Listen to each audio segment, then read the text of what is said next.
The courtroom on the third floor of the Hamilton County Probate Court smelled like old upholstery and central heating that had been running since October. My stepmother was already at the plaintiff's table when I walked in. She had dressed carefully. I noticed that. She looked at me the way people look at someone they have decided is already defeated, a glance that moves past you rather than landing on you. She had no idea what was in the folder under my arm. That was the last advantage she would ever have over me. But to understand what happened in that room, you need to know who I was before any of this started. My name is Carol Voss. I am 47 years old.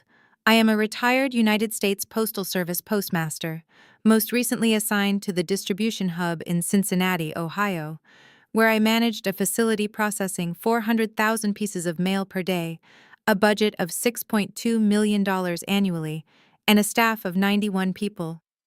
Before that, I spent 11 years as a career rural carrier on Route 14 out of the Milford, Ohio Post Office, driving a right-hand drive Jeep on a 112-mile daily loop through 4 townships in Claremont County. Every weather condition, every road condition. Never missed a scheduled delivery in 11 years. Not once. I kept a thermos of black coffee on the seat beside me every morning. The same green Stanley thermos my father gave me when I got the job. It had a dent on the lower left side from the time I dropped it on the frozen asphalt outside the Milford office in the winter of 2004, and it bounced under the Jeep, and I almost drove over it. I kept it anyway. I still have it. The thing I valued most. The organizing principle of my professional life was accuracy. Not speed, not ambition. Accuracy.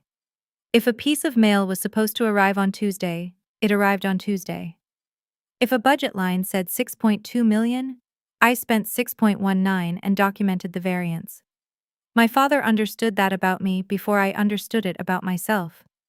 He said once, when I was about 16 years old and had reorganized the tools in his garage by category and frequency of use without being asked. Quote, 0. I did not know what he meant at the time. I know now. My father was Raymond Allen Voss. He built Voss Industrial Supply over 31 years into a company that distributed hydraulic components to manufacturers across the Ohio River Valley. He sold it in 2012 for $22 million. He was 70 years old and in good health and not in any hurry to do anything in particular. He put the proceeds into a private family trust, designated me as the sole trustee, and named me and my half-brother Derek as the primary beneficiaries in equal shares. He told me about this over dinner at the Bob Evans on State Route 28 in Milford, Ohio, which was his preferred restaurant for serious conversations because the booths were wide and nobody hurried you. He ordered the same thing he always ordered. He told me the trust was structured to pay out on his death, that it was managed by a firm in Columbus, and that he trusted my judgment to administer it when the time came. He said, quote 1. I wrote down the name of the trust attorney on a paper napkin and put it in my wallet. I had no reason to think anything was wrong. That was the problem. My father remarried in 2008, 4 years after my mother died. Her name was Judith. She was 61 years old when they married. A retired dental office manager from Blue Ash, with 2 adult children of her own, from a prior marriage, and a precision for social comfort that I recognized as a professional skill. She was warm toward me in the specific way of a person who has decided you are not a threat. I did not dislike her. I want to be accurate about that. She was pleasant. She remembered details. She sent birthday cards with handwritten notes inside. At Christmas, she always knew what to buy.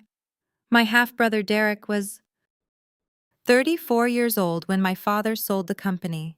He had a landscaping business in Loveland that my father had quietly funded twice, first with $40,000 in 2009 and again with $65,000 in 2013. Derek knew about both loans. He had not fully repaid either one. He referred to the company money in conversation the way people refer to weather, a background condition of life, something that was simply there. He once said to me, At a family dinner at Judith's house the Thanksgiving after the sale. I mean, we're set, right? Like, we're just set now. I said the trust was not a checking account. He laughed. I did not. My father's health declined faster than anyone expected. He was diagnosed with early vascular dementia in 2016 and moved into a memory care facility in Montgomery, Ohio in 2018. Judith managed his day-to-day affairs through a durable power of attorney she had obtained in 2017. I was not notified when that document was executed. I found out about it when the trust administrator in Columbus forwarded me a letter from a Columbus probate attorney I had never heard of, inquiring about the trust's amendment procedures on behalf of a named client. The client was Judith Voss. I set the letter down on my kitchen table on a Thursday evening in March 2019 at approximately 8:30 at night. The kitchen was quiet. I had the small Panasonic radio on the counter playing the classical station out of Cincinnati the way I always did while I did paperwork. My hands did not go cold. I am noting this because it is accurate. What happened was different. My attention narrowed in a way I recognized from work, the way it narrowed when I was reviewing an audit and something did not reconcile, when a number was off by an amount that could not be rounding error. I picked the letter back up and read it again, slowly, the second time for information and not for surprise. I called the trust administrator the next morning at 8 o'clock. His name was Paul Gerhardt, senior partner at Gerhardt and Associates in Columbus, 24 years of trust and estate work. He told me the inquiry had been exploratory, that no formal petition had been filed, that he had forwarded it to me immediately per his obligations as administrator. I asked him what the letter was specifically requesting. He said it was requesting information on whether the trust could be amended to add Judith Voss as a co-beneficiary and to restructure the distribution schedule. I asked whether the power of attorney Judith held over my father would give her legal standing to request that amendment. There was a brief pause. Paul said, Quote 3. I called Derek that evening. He picked up on the third ring. I told him what I had found. He was quiet for a moment. Then he said, Quote 4. I asked him if he had known about the attorney's letter before I called. He said he had heard she was looking into her options. I asked him when he had heard that. He said a few weeks ago. He said he hadn't wanted to make it into a bigger thing than it was. He had known. He had not called me. He had been waiting to see what happened. I said, Quote 5. He said that seemed fine. He said he hoped we could keep it civil. I said I planned to be exactly as civil as the situation required. I hung up. I sat at the kitchen table for a while after that. The radio was still on. I turned it off. I thought about my father in a memory care facility in Montgomery, Ohio, who had sold his company and written a trust and sat across from me in a Bob Evans booth and said, __, quote _6, __. I thought about the power of attorney that had been executed without my knowledge. I thought about the Columbus attorney's letter and its specific language around amendment procedures. I was not upset. I want to be precise about that too. I was oriented. I knew the direction I was facing. I knew what the next step was and the step after that and approximately how long each would take. I had spent 30 years delivering things to the exact place they were supposed to go, on the exact day they were supposed to arrive. This was not different in its nature, only in its stakes. They had no idea what they had just done, and I was going to let them keep not knowing, for a while. Now I want to be clear about where I was at that point. I had one letter, one phone call, and a power of attorney I had not known existed. What I did not yet have was the full picture of what had been happening while I was doing my job and trusting the people who were supposed to be trustworthy. What I was about to find, through a process that took 4 months and required the kind of patience that only comes from having done the same thing the right way 10,000 times in a row, was going to be significantly worse than a letter from a probate attorney asking about amendment procedures. What I had found so far was the edge of something. I had not yet found the center of it. And the center of it was going to change every assumption I had made about how long this had been going on. The first call I made was to Paul Gerhardt. The second call I made was to a woman named Rosalind Tate. Rosalind had been the senior trust litigation attorney at Whitmore Tate in Columbus for 22 years. A postal colleague whose mother had gone through a contested estate in 2015 had given me her name written on the back of a business card, which I had kept in the accordion file where I kept documents I might need and hoped I would not. Rosalind's assistant put me through the same morning I called. Rosalind did not do small talk. Her first question after I finished the summary was, quote 7, I said I had a certified copy. She said, quote 8. She said it the way I said things to new carriers when the instruction was not optional. I drove to Columbus that afternoon. Paul had the original document waiting in a manila envelope at the front desk. I signed for it, put it in the passenger seat, and drove back to Cincinnati. Rosalind met me 2 days later in a conference room on the 9th floor of her building on Broad Street. She read the trust instrument without speaking for 11 minutes. I counted. When she looked up, she said, quote, 9, quote. She turned to the second page of the instrument and pointed to a clause without touching it. Quote, 10, quote. She paused. Quote, 11, quote. I said yes. She said, quote 12. What she needed was a complete financial history of the trust from inception. Every distribution, every investment decision, every communication between the trust administrator and any party.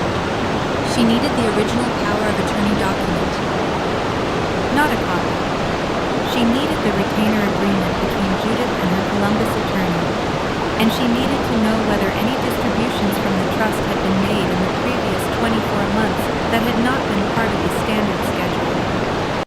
That last item was the one that made me stop. I called Paul Gerhardt from the parking garage beneath Rosalind's building. I asked him about distributions. He pulled the records while I was on the phone. In the previous 24 months, there had been 3 distributions outside the standard quarterly schedule. 2 were small, under $10,000 each, characterized as medical expense reimbursements. The third was for $140,000, characterized as a home modification expense for my father's primary residence, authorized under the power of attorney Judith held, disbursed in November of 2018. 3 months before I received the attorney's letter about the amendment inquiry, I wrote down the number, $140,000. I asked Paul whether he had received documentation for the home modification expense. He said he had received an invoice. I asked him to send it to me immediately. It arrived in my email 40 minutes later. It was an invoice from a contracting company called Eastside Home Solutions in Blue Ash, Ohio, for, and I am quoting the line item exactly, structural renovation and accessibility upgrades, $140,000. The invoice was dated October 15, 2018. It was signed by Derek Voss as the authorizing party. My half-brother had signed off on a $140,000 disbursement from our father's trust. 3 months before his mother by marriage inquired about becoming a co-beneficiary of that same trust. I pulled up the Claremont County Building Permit database from my laptop at my kitchen table that night. I searched the address of my father's house in Montgomery. There were no building permits issued for that address in 2018. None in 2017 either. I searched Hamilton County, where my father's memory care facility was located. Nothing. Then I pulled the Ohio Secretary of State Business Registry and searched for Eastside Home Solutions. The company had been registered in 2017. The registered agent was listed as Derek Allen Voss. I had to sit down. I was already sitting down. I pushed back from the table and looked at the ceiling and breathed through my nose for about 30 seconds. Then I opened a new document on my laptop and started a timeline. I called Rosalind at 7:45 the next morning. I told her what I had found. She was quiet for a moment. Then she said, quote, 14. She said one more thing before she hung up. She said, quote, underscore 15, quote, I sent her everything that morning. Certified copies of the trust instrument, the power of attorney, the distribution records, the invoice, the Secretary of State filing, and the building permit search results showing no permits at the relevant address. 2 weeks later, Rosalind called me and told me she had filed a petition in Hamilton County Probate Court challenging the $140,000 disbursement and requesting a formal accounting of all trust transactions since the power of attorney was executed. She had also filed a motion to enjoin any further amendments or disbursements pending the hearing. She told me the injunction had been granted the same day she filed it. Their attorney called Rosalind 3 days after the injunction was granted. He offered a settlement, repayment of $60,000, a revised amendment allowing Judith a modest fixed monthly distribution, and a mutual release of all claims. Rosalind called me and read the offer to me over the phone. I said no. She asked if I wanted to consider a counter. I said no. She said, underscore underscore, quote underscore 16 underscore underscore, and called him back. I want to pause here for a moment because I think it is important to say clearly what was happening in my life during those 4 months while the legal process was running. My father was in a memory care facility in Montgomery, Ohio, and did not know his trust was being litigated. I visited him every Sunday. He recognized me most of the time. Not always. On the Sundays when he did not recognize me, I would sit with him anyway for about an hour, and we would watch whatever was on the television. And I would drive home afterward, and make dinner, and not think about the litigation until Monday morning. That was the discipline I had.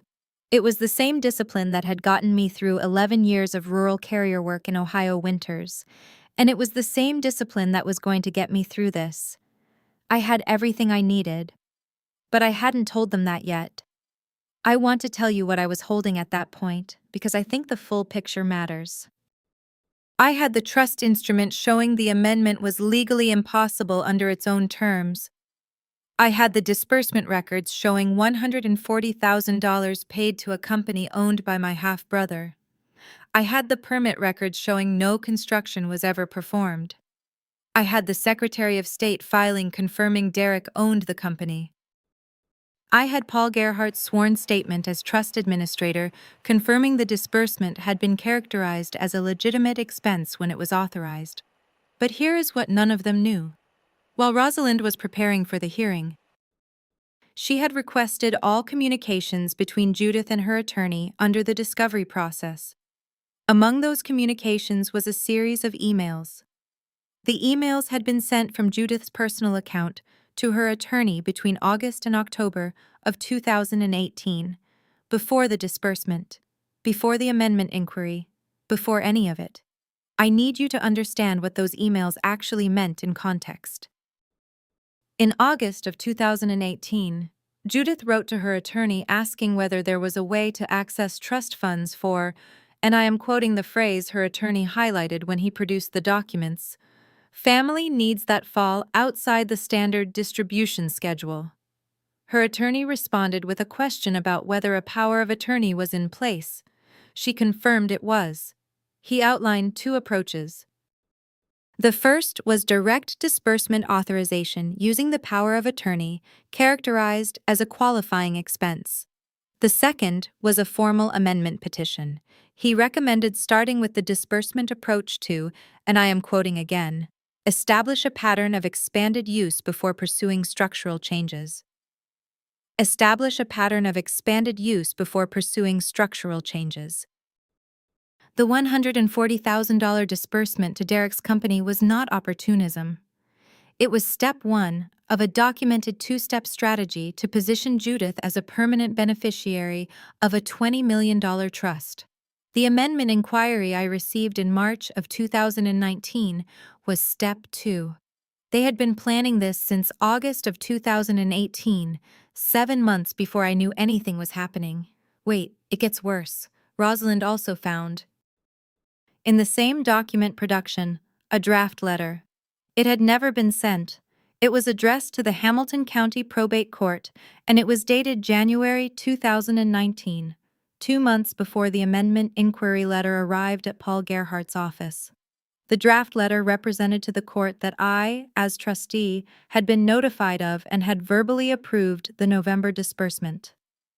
That representation was false. I had not been notified. I had not approved anything. The letter was never sent. Presumably because Judith's attorney decided the amendment route was cleaner. But it had been written. It existed. And Rosalind submitted it to the court as part of our evidentiary filing. The attorney went very quiet when Rosalind told him during a pre-hearing call that the draft letter was in our possession. I was on the line listening. I heard the quality of that silence. I recognized it. It was the silence of a person doing rapid subtraction. Rosalind told me after the call that the draft letter, even unsent, constituted evidence of intent to make a fraudulent representation to a court. She said that changed the sanctions exposure for Judith's attorney personally. She said it also meant that when we walked into the probate hearing, we would not simply be defending the trust. We would be presenting evidence of a coordinated attempt to defraud the court and the beneficiaries of a $20 million estate instrument. She said their attorney knew that now. She said, "He is going to walk into that hearing hoping you'll settle in the hallway. Do not settle in the hallway." I had one meeting left, and I had been waiting for it since the night I sat at my kitchen table and turned off the radio. I want to tell you exactly what I was thinking on the morning of the hearing, because I think it is the truest thing I can say about everything that happened. I was not thinking about the money. I was thinking about a man in a memory care facility in Montgomery, Ohio, who had sold the thing he had built for 31 years and put the proceeds in a legal instrument and named me as the person responsible for it, because he trusted that I would find out exactly what things were worth and make sure they ended up where they were supposed to go. I had been a letter carrier for 11 years. I knew what it meant to deliver something to the right address. I parked in the garage beneath the Hamilton County Probate Court building at 8:51 in the morning. I sat in the car for about 45 seconds. Then I picked up my folder and got out. The Hamilton County Probate Court hearing room on the 3rd floor had 6 rows of public benches, a raised bench for the magistrate, and 2 counsel tables separated by about 8 feet of dark green carpet that had been there long enough to show a worn path between them. The windows faced east and the morning light came in flat and gray through institutional blinds that were half closed. It smelled like the carpet and something faintly like copy paper. I had been in government buildings my entire working life.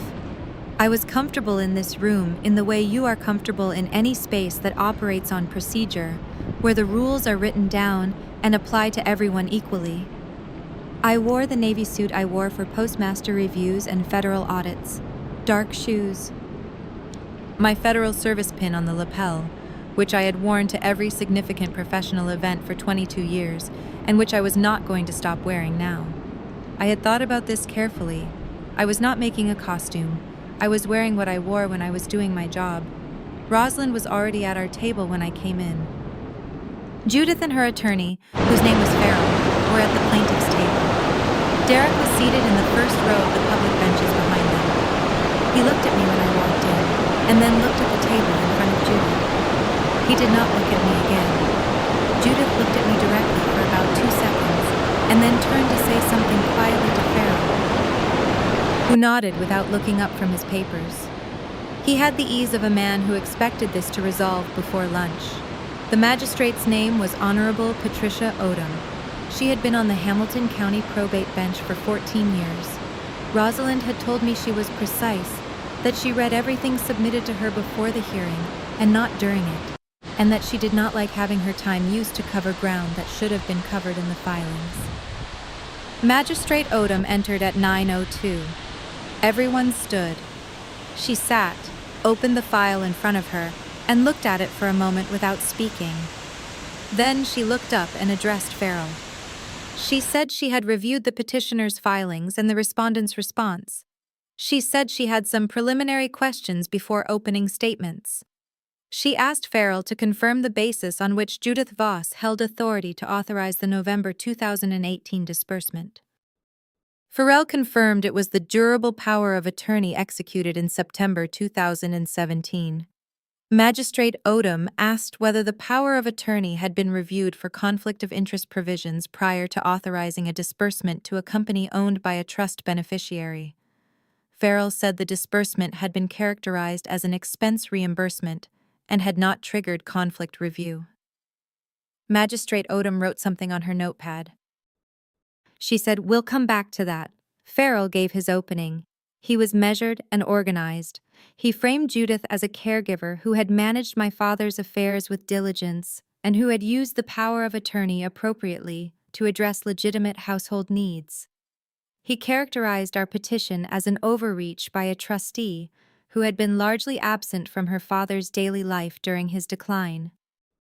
He said the disbursement had been for legitimate services and that the amendment inquiry had been a reasonable and transparent request. He said the word transparent twice. I wrote it down both times. Rosalind gave our opening in 9 minutes. She named each piece of evidence in order. She named the disbursement amount. She named the company and its registered owner. She named the absence of building permits.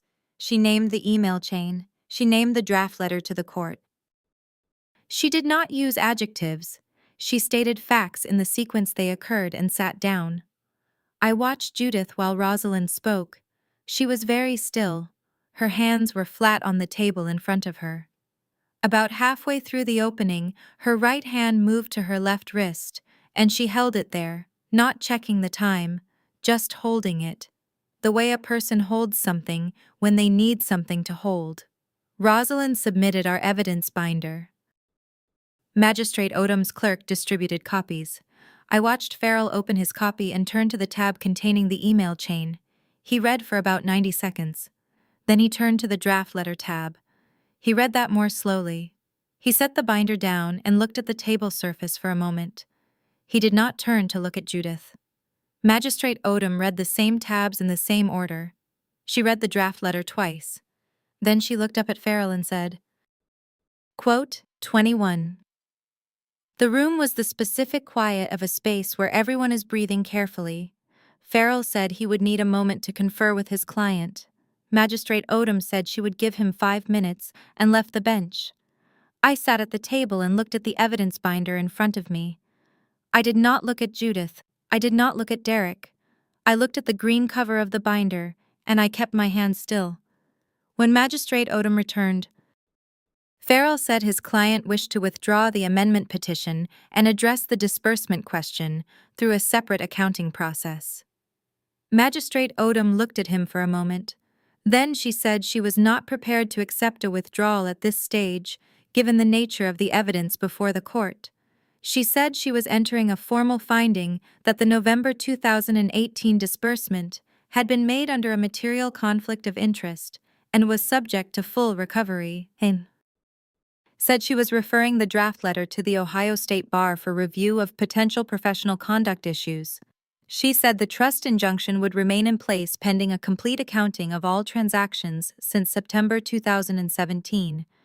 She said the petitioner's costs would be borne by the petitioner. She looked directly at Judith when she said the last part. Judith was looking at the table. I said one thing during the entire hearing. Magistrate Odom had asked me, as trustee, whether I wished to make a statement regarding the trust's current status. I said, quote, 22. That was all. Rosalind had told me beforehand to say no more than one sentence. She was right. The room was very quiet after Magistrate Odom concluded.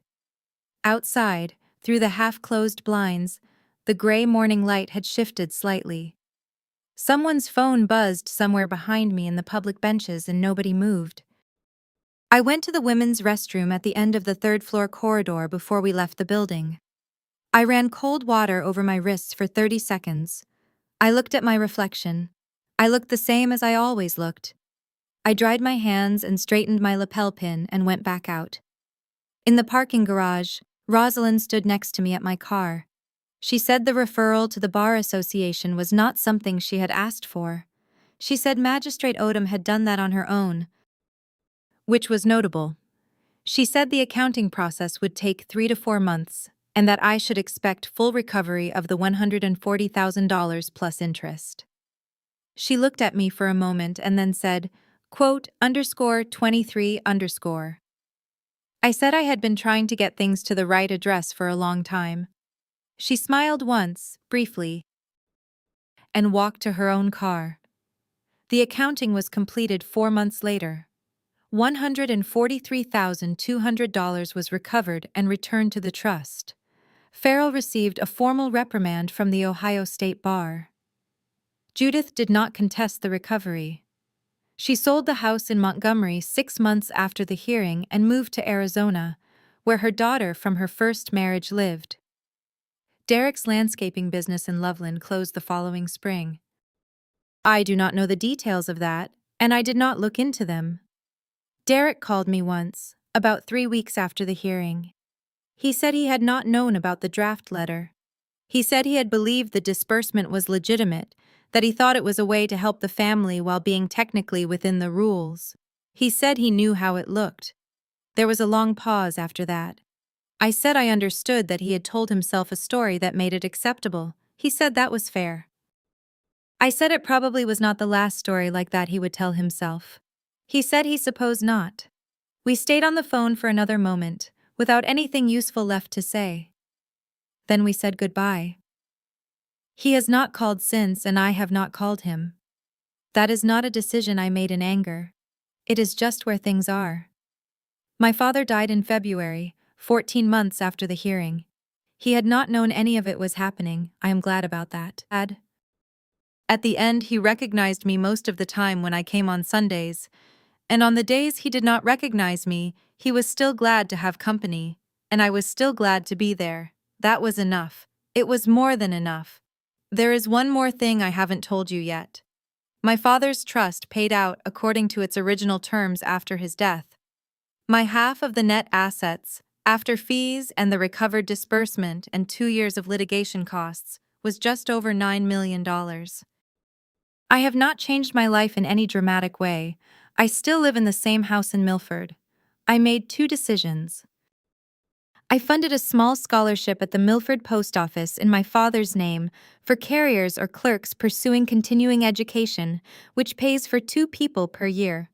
And I gave Patricia Soule, my father's neighbor, and the kind of woman who keeps an accordion file of things that might matter someday, the name of Rosalind Tate, because it turned out Patricia had her own situation that needed someone precise. I kept the green Stanley thermos. It is on the kitchen counter right now. The dent on the lower left side is still there. I make coffee in the morning and I put it in the thermos, and I take it to my desk and I work on whatever I am working on. Tuesday mornings, I do the Trust's quarterly review, which takes about 90 minutes, and which I do the same way I have always done it, looking for the number that does not reconcile, the variance that is larger than rounding error, the thing that is not where it is supposed to be. I have learned, precisely, one thing from all of this. Not a lesson about family or money or trust in the abstract. Something more specific than that. People who plan to take what is not theirs almost always plan in writing. They write emails. They draft letters. They send texts. They create paper trails because planning requires communication, and communication leaves a record. They believe the record will never be found because they believe the person they are taking from is not the kind of person who looks. The most useful thing my father ever gave me was not the money. It was the habit of looking. The habit of finding out exactly what things are worth and making sure they end up where they are supposed to go. The thermos holds about 20 ounces. I fill it every morning to the exact same line. If any of this sounds familiar to you, I would want to hear about it in the comments below. And if you want to know what happened when Judith's attorney's bar referral reached its conclusion, that part of the story has an ending I